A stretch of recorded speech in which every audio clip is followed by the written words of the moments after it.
मेरे चैनल भाषा कौशल में आपका स्वागत है।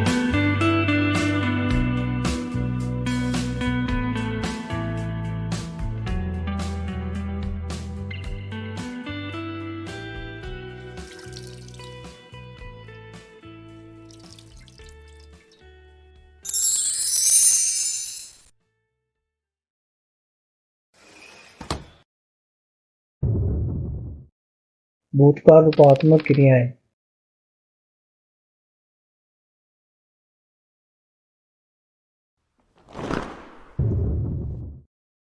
रूपात्मक क्रियाओं की संचारात्मक कार्यों की एक विशाल किस्म होती है, लेकिन ये कार्य आमतौर पर संभावना से लेकर जरूरत तक के पैमाने से जुड़े हो सकते हैं। ज्ञानात्मक रूपात्मकता के संदर्भ में, जो प्रस्तावों के सच होने या न होने की सैद्धांतिक संभावना से संबंधित होती है। कर्तव्यनिष्ठ रूपात्मकता, जो कार्य करने की आजादी के संदर्भ में संभावना और जरूरत से जुड़ी होती है। या गतिशील रूपात्मकता, जिसे कर्तव्यनिष्ठ रूपात्मकता से उससे अलग किया जा सकता है। गतिशील रूपात्मकता के साथ शर्तीय कारक अंदरूनी होते हैं, कर्ता की अपनी काम करने की क्षमता या इच्छा।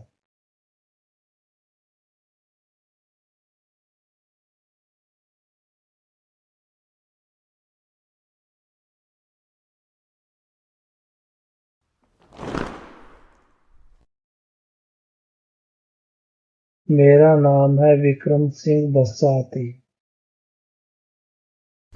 इस वीडियो में मैं भूतकाल रूपात्मक क्रियाओं को सरल शब्दों में और भी स्पष्ट रूप से समझाने जा रहा हूँ। मुझे आशा है कि परिणाम आपकी उम्मीदों पर खरा उतरेगा।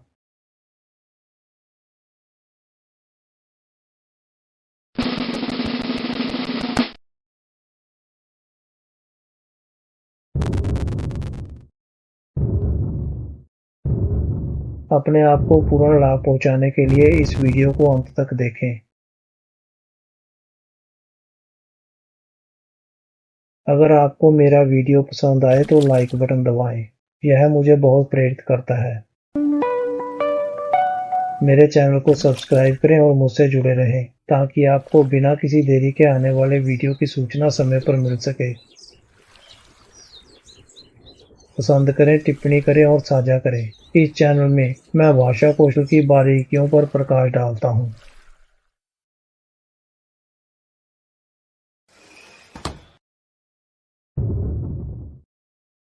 भूतकाल रूपात्मक क्रिया एक तरह की सहायक क्रिया होती है, जो संदर्भ के हिसाब से किसी रूपात्मकता को दिखाती है, जैसे कि अतीत के समय से संबंधित संभावना, योग्यता, अनुमति, अनुरोध, क्षमता, सुझाव, आदेश, जिम्मेदारी, जरूरत, मुमकिन होना या सलाह। भूतकाल रूपात्मक क्रिया को shall, will, should, would, could, might, must और आउट टू के बाद सहायक क्रिया हैव का इस्तेमाल करके बनाया जा सकता है, ताकि अनुमान, निश्चितता या काल्पनिक नतीजा व्यक्त किया जा सके।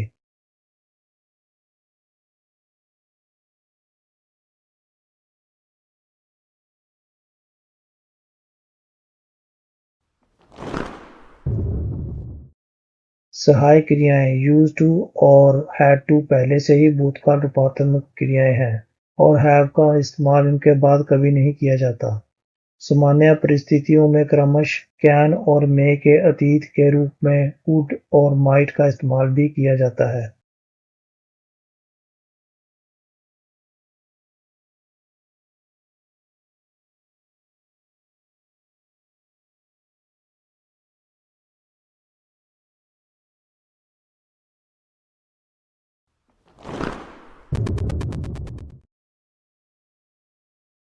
भूतकाल रूपात्मक क्रियाओं के चार रूप हैं: सकारात्मक वाक्य, नकारात्मक वाक्य, प्रश्नवाचक वाक्य और नकारात्मक प्रश्नवाचक वाक्य।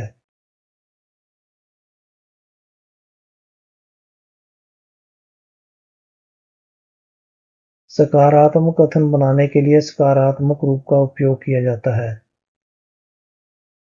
नकारात्मक कथन बनाने के लिए नकारात्मक रूप का उपयोग किया जाता है। प्रश्नवाचक रूप का उपयोग प्रश्न बनाने के लिए किया जाता है, और नकारात्मक प्रश्नवाचक रूप का उपयोग नकारात्मक प्रश्न बनाने के लिए किया जाता है।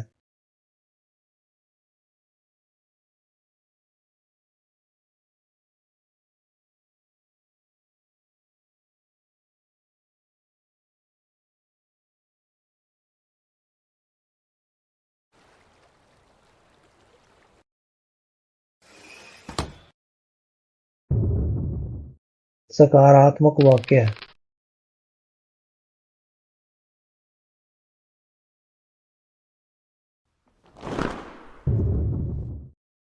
भूतकाल रूपात्मक क्रिया में सकारात्मक वाक्यों का इस्तेमाल किसी अनुमान, निश्चितता या काल्पनिक परिणाम को दिखाने के लिए सकारात्मक कथनों को देने के लिए किया जाता है।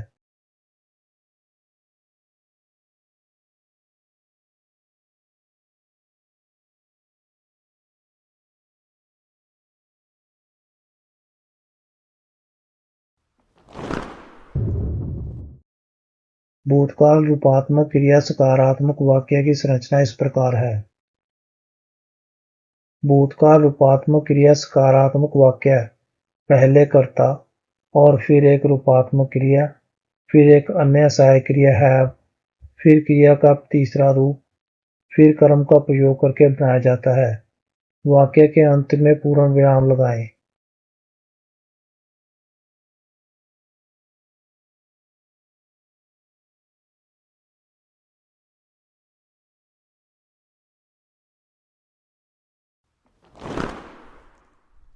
You should have helped her when she asked.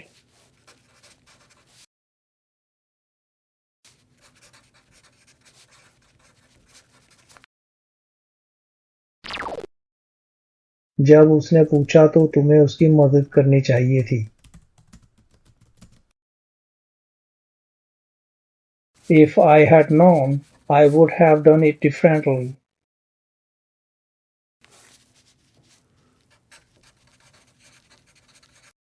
अगर मुझे पता होता तो मैं इसे अलग तरीके से करता।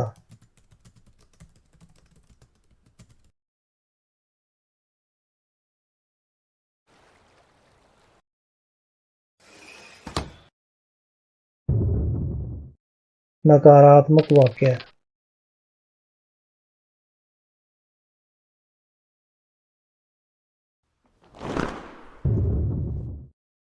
भूतकाल रूपात्मक क्रिया में नकारात्मक वाक्यों का इस्तेमाल किसी अनुमान, निश्चितता या काल्पनिक परिणाम को दिखाने के लिए नकारात्मक कथनों को देने के लिए किया जाता है।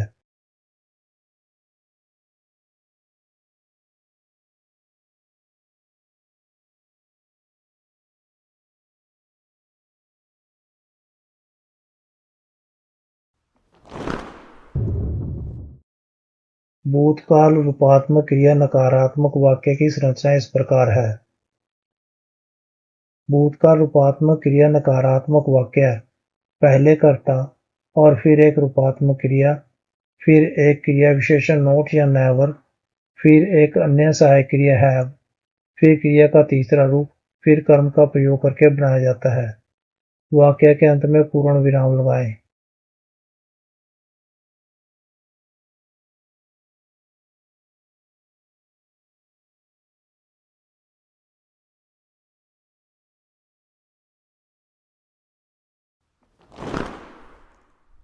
He might not have noticed the error.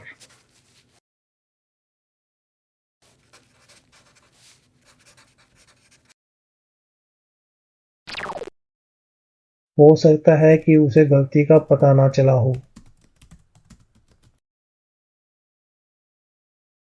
He could not have forgotten about the meeting.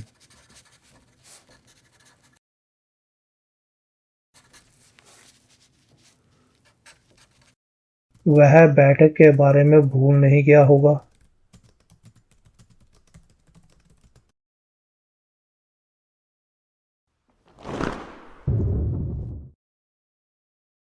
सभी रूपात्मक हर स्थिति में संकुचन नहीं करते, लेकिन ज्यादातर के सामान्य संकुचित रूप होते हैं।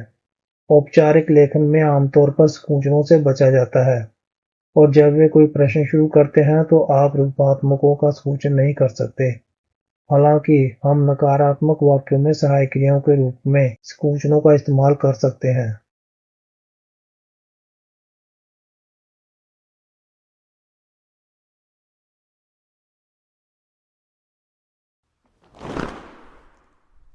She shouldn't have said that.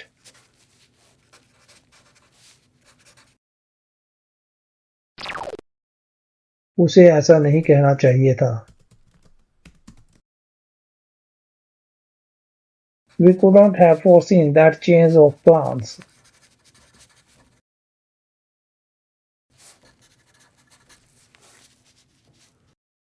हम योजनाओं में इस बदलाव का अंदाजा नहीं लगा सकते थे.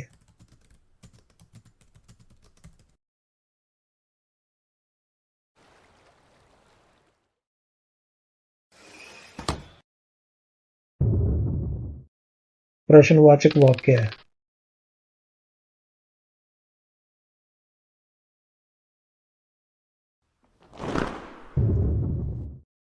भूतकाल रूपात्मक क्रिया में प्रश्नवाचक वाक्यों का प्रयोग किसी अनुमान, निश्चितता या काल्पनिक परिणाम को दिखाने के लिए सकारात्मक प्रश्न पूछने के लिए किया जाता है.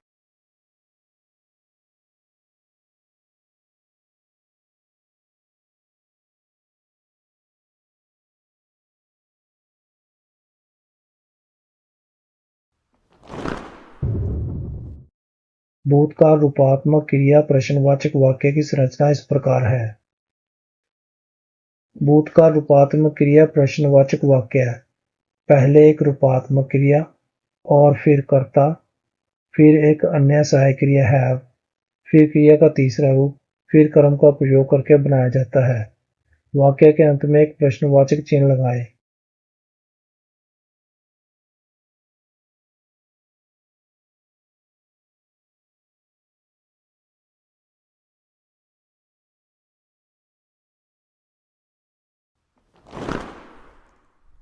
Should I have called you earlier?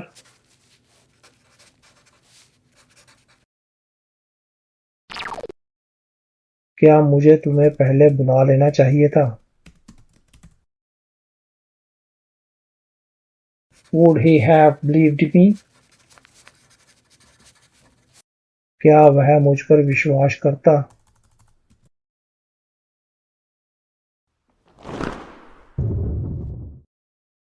विशेष प्रश्न WH प्रश्न शब्दों का उपयोग करके बनाए जाते हैं, जैसे when, how, what, where इत्यादि.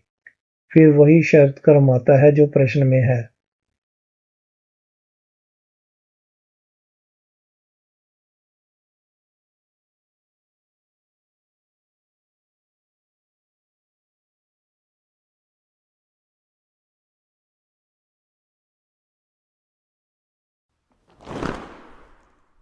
What should we have listened to more carefully?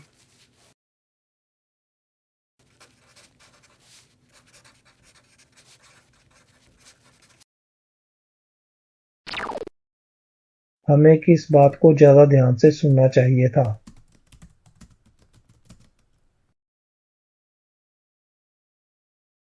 When might the wind have blown them all away?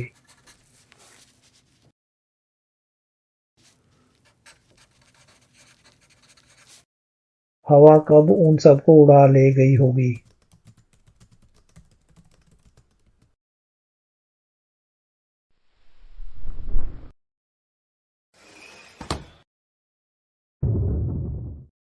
नकारात्मक प्रश्नवाचक वाक्य.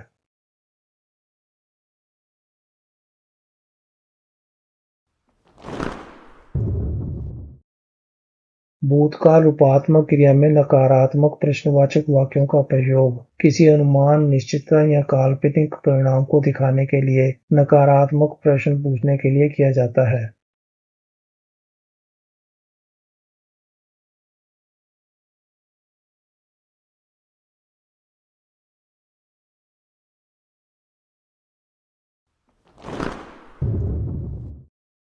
भूतकाल रूपात्मक क्रिया नकारात्मक प्रश्नवाचक वाक्य की संरचना इस प्रकार है.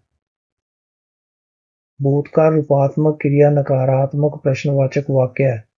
पहले एक रूपात्मक क्रिया और फिर कर्ता, फिर एक क्रिया विशेषण नॉट या नेवर, फिर एक अन्य सहायक क्रिया हैव, फिर क्रिया का तीसरा रूप, फिर कर्म का प्रयोग करके बनाया जाता है.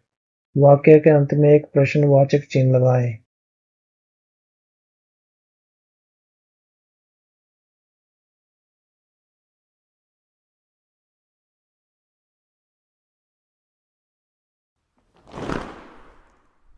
Should we not have tried to fix the car ourselves?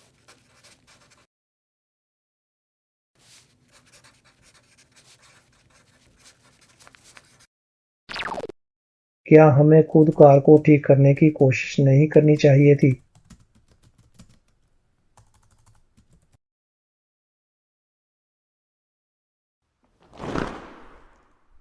Might our rabbits not have eaten all my carrots?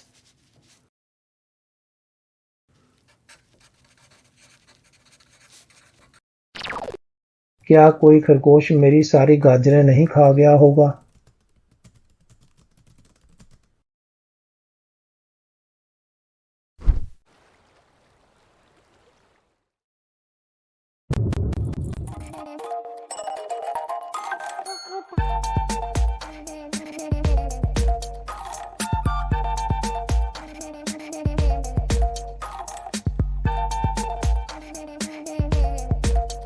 अपने भाषा कौशलों को बेहतर बनाने के लिए सदैव बसाती की भाषा ई-पुस्तकें पढ़ें और सिफारिश करें।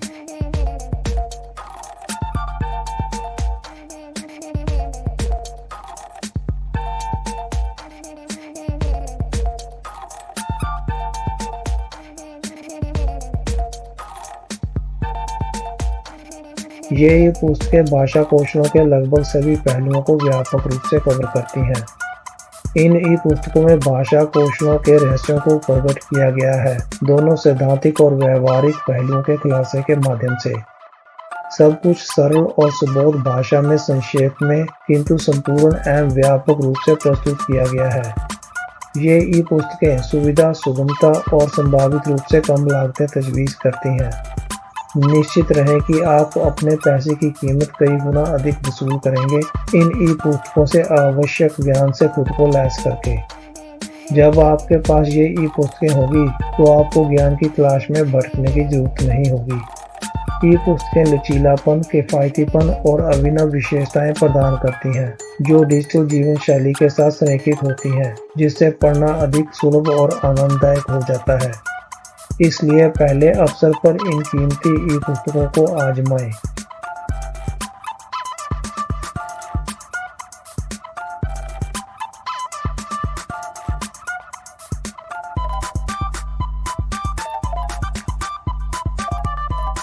जल्दी करो, 40% छूट का लाभ उठाएं। विवरण में लिंक ढूंढें।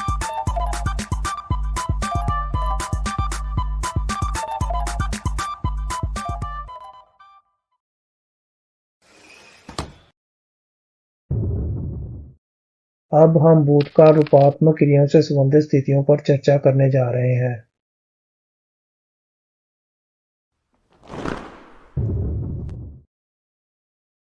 शुड हैव अतीत की अवास्तविक सिफारिश को व्यक्त करता है।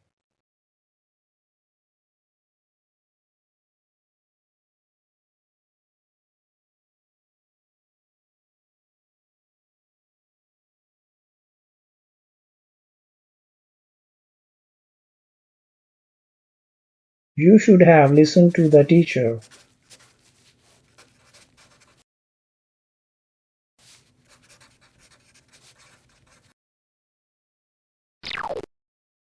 तुम्हें अध्यापक की बात सुननी चाहिए थी।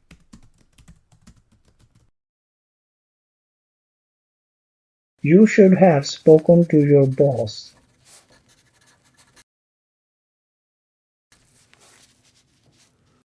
तुम्हें अपने बॉस से बात करनी चाहिए थी।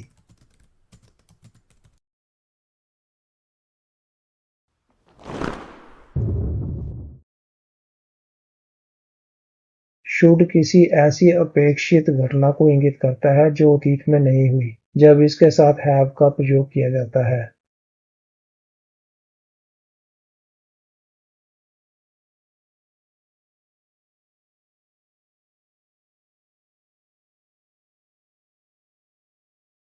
You should have paid the money long ago.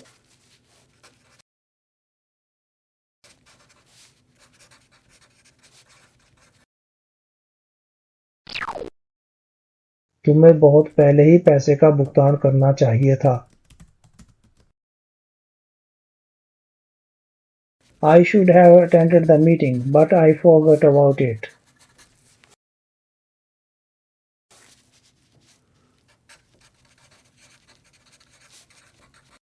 मुझे बैठक में आना चाहिए था, लेकिन मैं इसके बारे में भूल गया।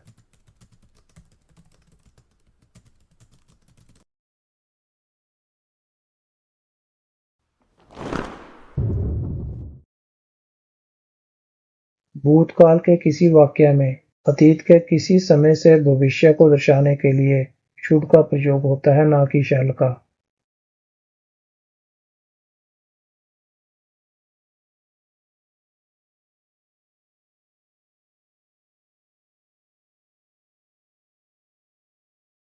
I told you that you should not disturb me.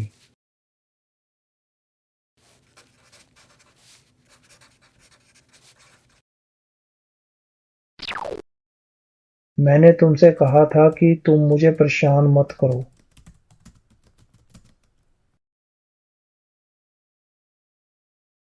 He wrote to me that I should not wait for him.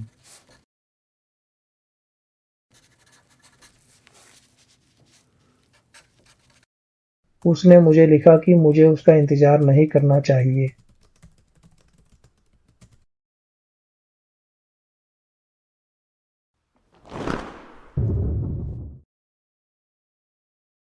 भूतकाल के किसी वाक्य में अप्रत्यक्ष वाणी में शुड का प्रयोग होता है, न कि शैल का।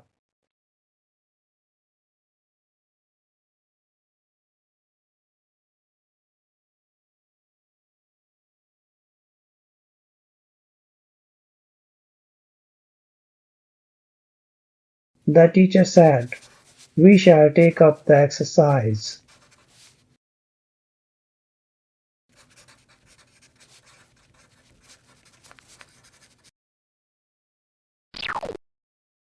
अध्यापक ने कहा, हम व्यायाम करेंगे।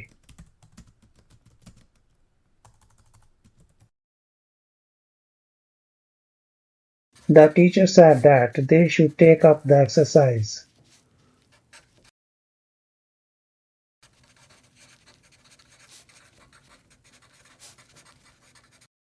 अध्यापक ने कहा कि उन्हें व्यायाम करना चाहिए।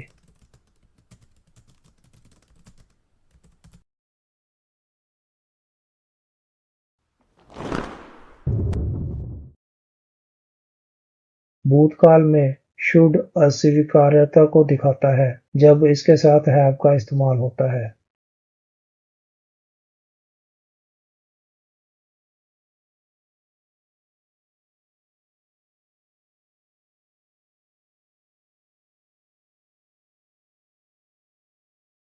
You shouldn't have laughed at her mistakes.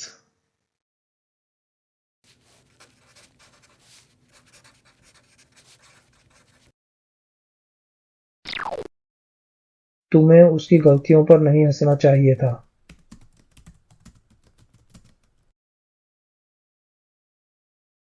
She should not have given the child a knife to play with.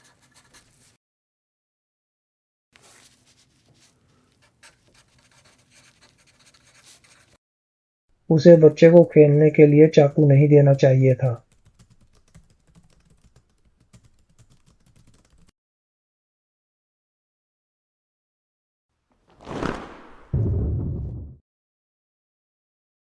अतीत में सलाह देते या सुझाव देते समय किसी दी गई स्थिति में सबसे अच्छा समाधान क्या लगता था, लेकिन संभवतः ऐसा नहीं हुआ। हम शुड हैव या आउट टू हैव का प्रयोग करते हैं।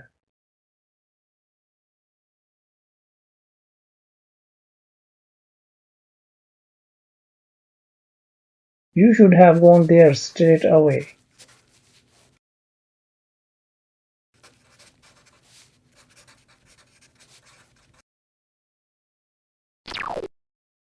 आपको तुरंत वहां जाना चाहिए था।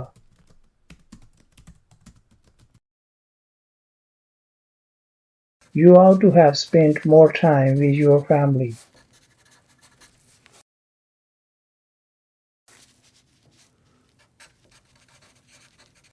आपको अपने परिवार के साथ ज्यादा समय बिताना चाहिए था।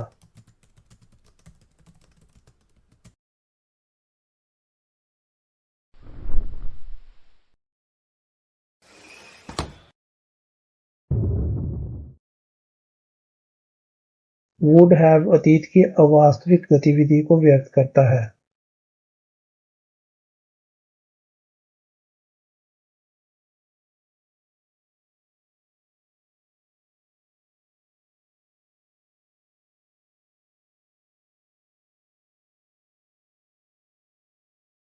If I had known the future, I would have done it differently.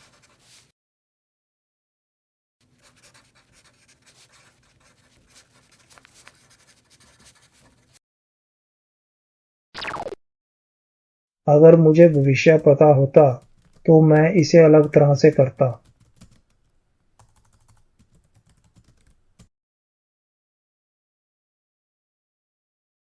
Had you not helped me in time, I would have been deceived.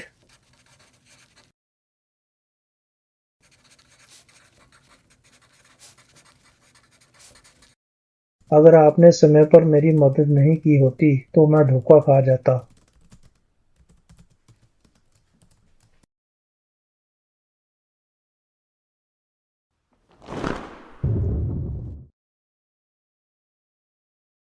Would have का प्रयोग किसी स्थिति या अनिश्चितता को संदर्भित करने के लिए किया जाता है।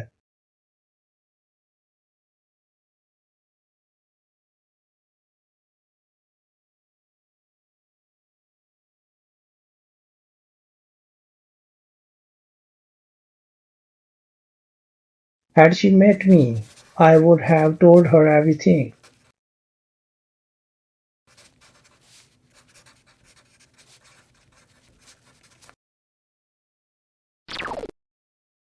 अगर वह मुझसे मिल जाती तो मैं उसे सब कुछ बता देता।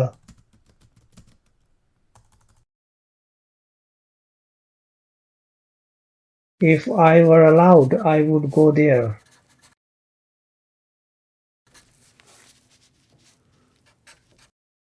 अगर मुझे इजाजत होती तो मैं वहां जाता।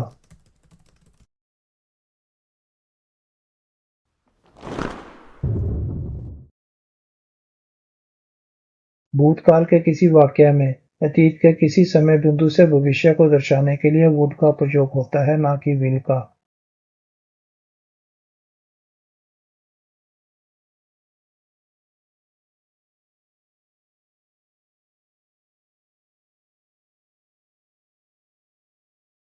I was certain that you would reach there tomorrow.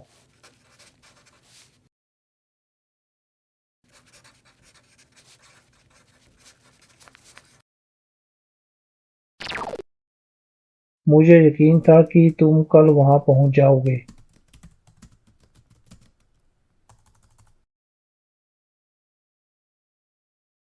Whatever the conditions, he would not let me down.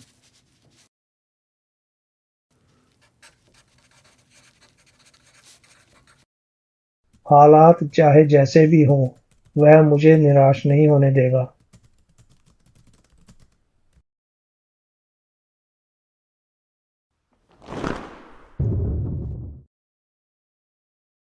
भूतकाल के किसी वाकया में अप्रत्यक्ष वाणी में वुड का प्रयोग होता है, न कि विल का।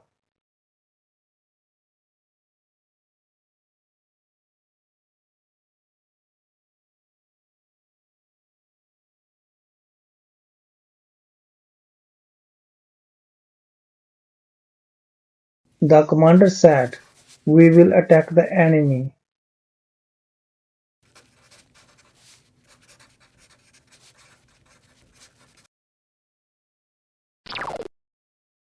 कमांडर ने कहा, हम दुश्मन पर हमला करेंगे।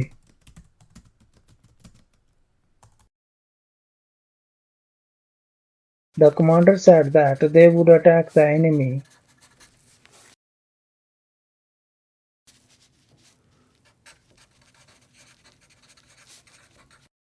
कमांडर ने कहा कि वे दुश्मन पर हमला करेंगे।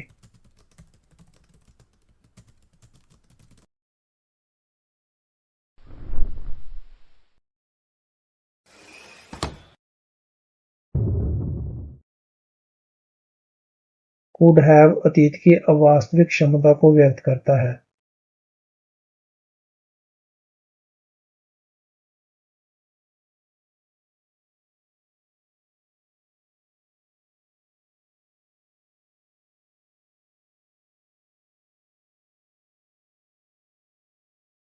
He could have called me.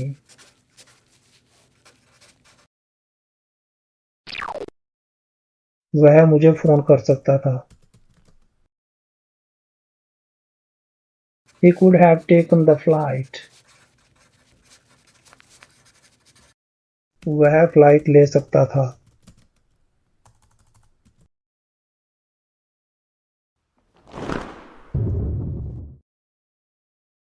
रूप कुड हैव का प्रयोग किसी ऐसी चीज के बारे में बात करते समय किया जाता है जो घटित हो सकती थी पर नहीं हुई।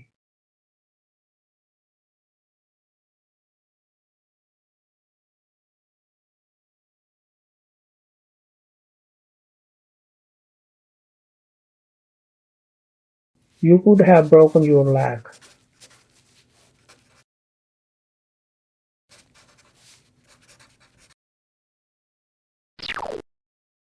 आपकी टांग टूट सकती थी।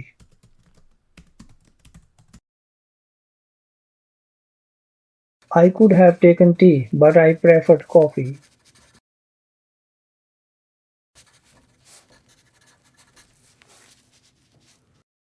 मैं चाय पी सकता था लेकिन मुझे कॉफी ज्यादा पसंद थी।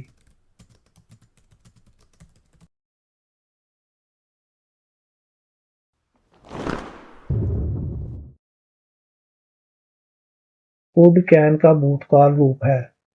कुड का इस्तेमाल अतीत में योग्यता, शक्ति या अधिकार दिखाने के लिए किया जाता है।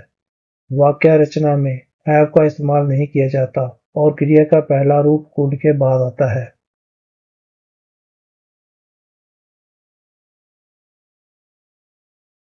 The box was so heavy that I could not lift it.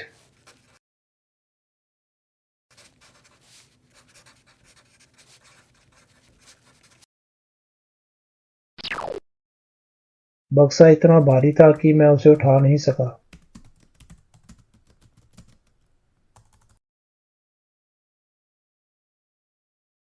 He could write English before he came to school.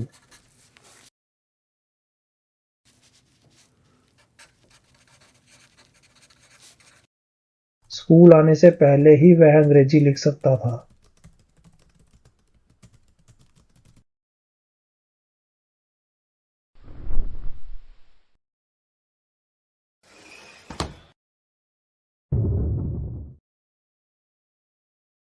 Might have अतीत के अवास्तविक अनुमान को व्यक्त करता है।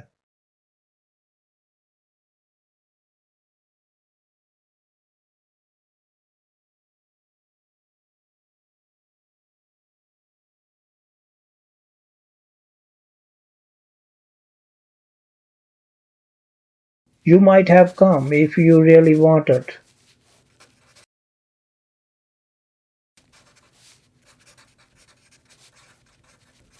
अगर आप सच में चाहते तो शायद आप आ जाते।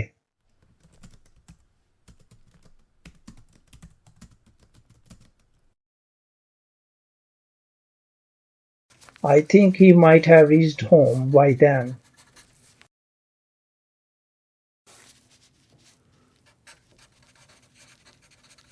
मुझे लगता है कि तब तक वह घर पहुंच गया होगा।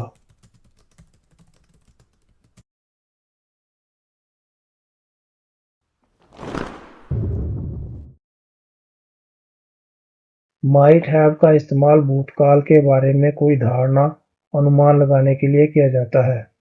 अगर हम यह कहना चाहते हैं कि अतीत में शायद कुछ घटित हुआ है, तो हम might have का इस्तेमाल करते हैं।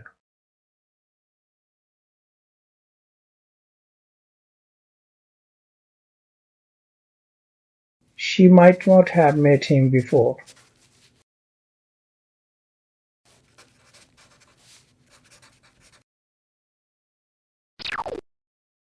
हो सकता है कि वह उससे पहले कभी नहीं मिली हो।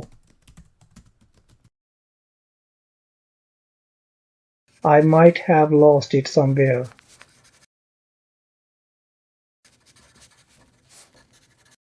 हो सकता है कि मैंने इसे कहीं खो दिया हो।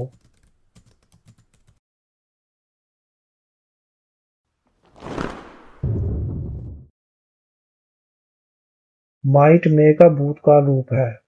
वाक्य रचना में have का इस्तेमाल नहीं होता और क्रिया का पहला रूप might के बाद आता है।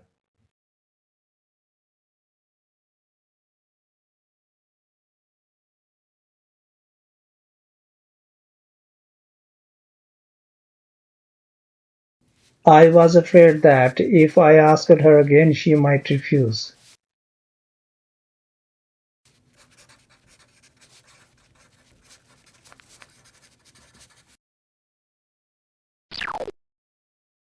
मुझे डर था कि अगर मैंने उससे दोबारा पूछा तो वह मना कर सकती है।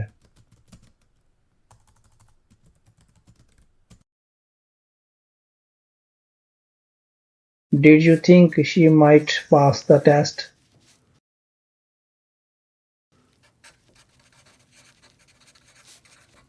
क्या आपको लगा था कि वह परीक्षा पास कर सकती है?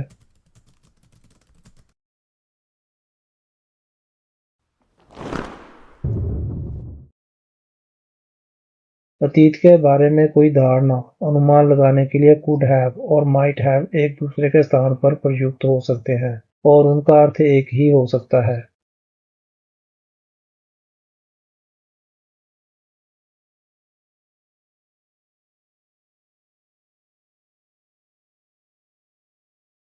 I could have lost the keys in the pub.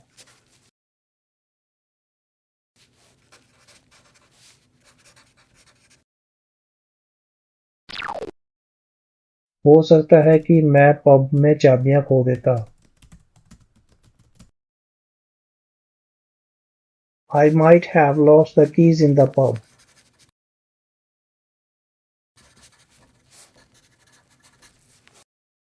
मैं शायद पब में चाबियां खो सकता था।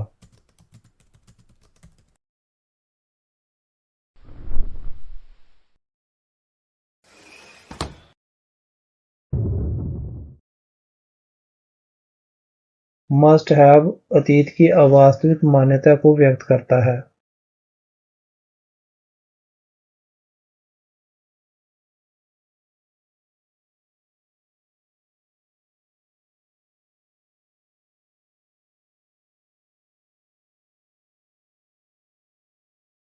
We must have been crazy.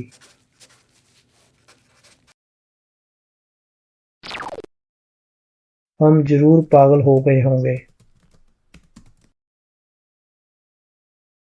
She must have missed your call.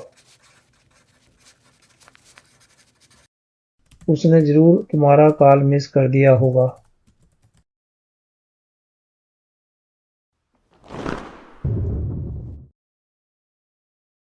जब हम अतीत में किसी घटना या स्थिति के बारे में निश्चितता व्यक्त करते हैं तो हम मस्ट हैव का उपयोग करते हैं।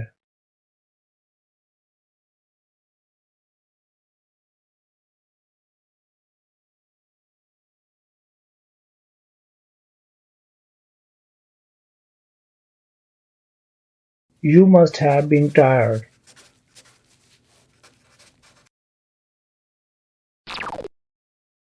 आप जरूर थक गए होंगे। He must have gone home. वह जरूर घर चला गया होगा।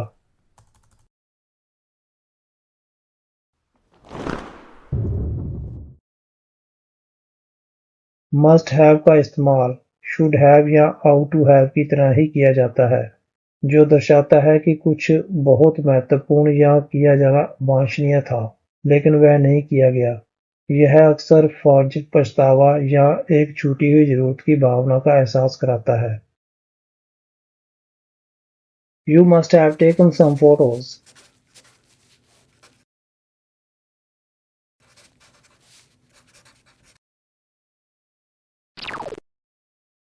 आपको जरूर कुछ फोटो खींच लेनी चाहिए थी। I must have thanked her for all her help.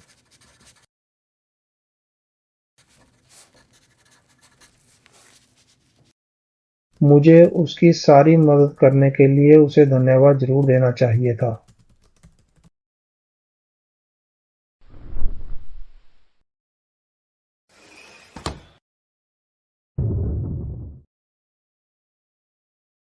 Out to के बाद हैव भूतकाल को दर्शाता है, जो अतीत में नैतिक दायित्व या कर्तव्य को इंगित करता है।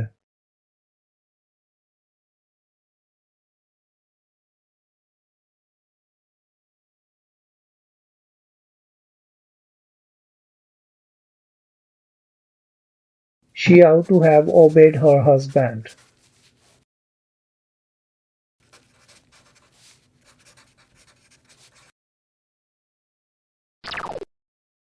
उसे अपने पति की बात माननी चाहिए थी।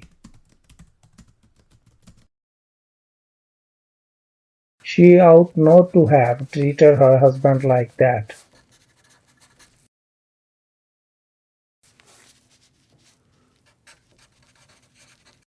उसे अपने पति के साथ ऐसा बर्ताव नहीं करना चाहिए था।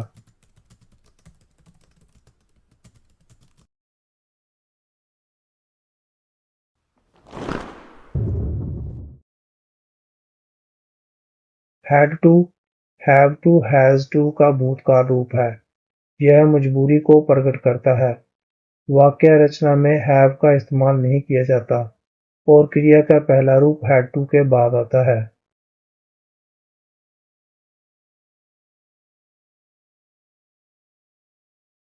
They had to work hard for a living.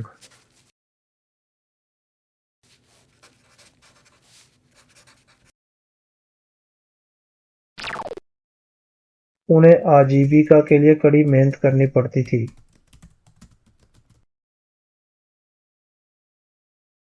I had to send her a message.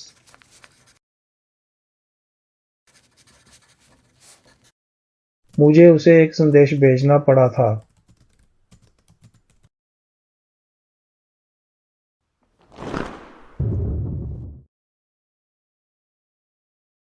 Used to का इस्तेमाल किसी चीज के बार बार घटित होने या अतीत की किसी आदत के आदी होने के लिए किया जाता है। वाक्य रचना में have का इस्तेमाल नहीं किया जाता और क्रिया का पहला रूप used to के बाद आता है।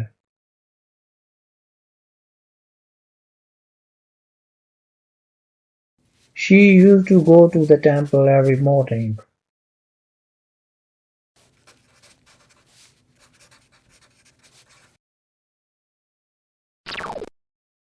वह हर सुबह मंदिर जाया करती थी।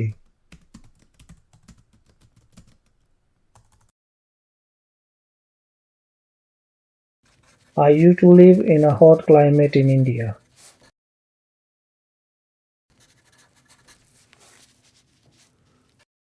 मैं भारत में गर्म जलवायु में रहा करता था।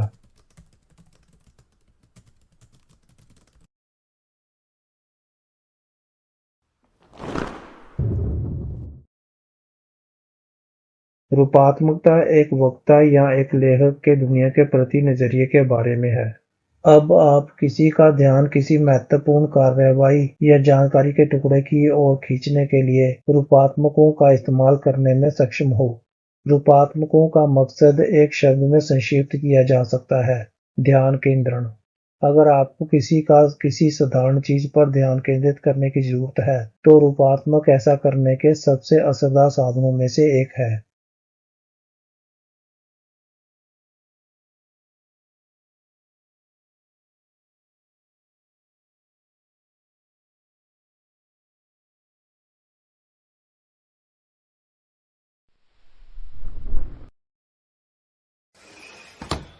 मुझे उम्मीद है कि यह वीडियो आपकी उम्मीदों पर खरी उतरेगी और आपके ज्ञान और अभ्यास में इजाफा करेगी।